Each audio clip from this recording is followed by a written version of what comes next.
Hi guys, welcome to our YouTube channel, which is Unpacking with Mishak. So today I just want to quickly talk about Peter Groenewald and Black South Africans. So it seems like Black South Africans are quick to forget. You remember very well on the last elections when Gayton McKenzie was advocating for foreigners or illegal foreigners to be deported back to their respective countries. You remember very well even his slogan abahambe, calling foreigners or rather illegal foreigners to go back to their home. Prior to the elections, Gayton McKenzie was advocating for that, was making a lot of noise. He even went to to patrol our borders with his members. So a lot of people, or rather a lot of black people, were fooled by that into thinking that Gayton McKenzie is going to do something about illegal foreigners. And as you know, or as you see, after you voted him into parliament, there's nothing that Gayton McKenzie is doing now about illegal foreigners. He's enjoying his blue lights, he's enjoying his perks, minister perks, he's enjoying being a minister of arts and culture. Now Gayton McKenzie is very quiet.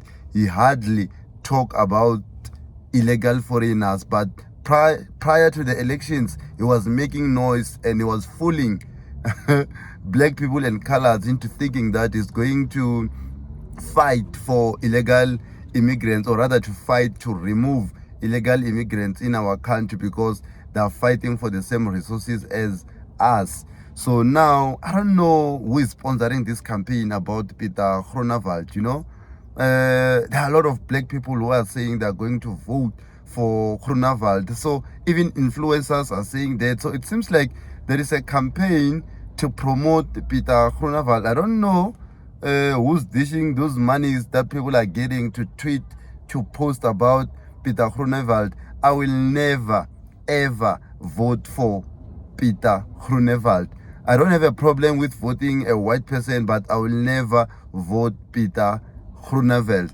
Peter Groenewald is a racist, and I know very well that prior to 1994 elections, he was one of the people who were opposing for black people to can be allowed to vote.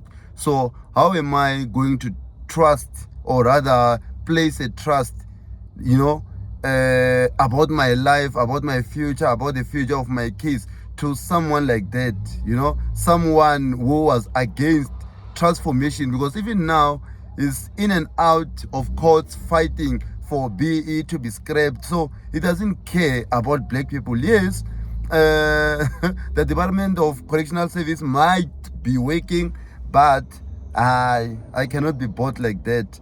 I need a lot of work for someone to convince me to vote for them. Because remember, voting someone into the presidency, you'll have to wait 5 years to vote again, and you don't know, maybe within that 5 years you can change a whole lot of policies that will favor white people. So I will never vote someone like Peter Groenewald. Forgive me. I know. Clever blacks, go and vote for him. He will remind you of Gayton McKenzie when you were saying Gayton McKenzie is going to deport all illegal foreigners. What is he doing today? What is he doing today? He's just enjoying being a minister of arts and culture. He's enjoying his blue lights and all that. So I can't be fooled that easily. I will never vote for him. Danko.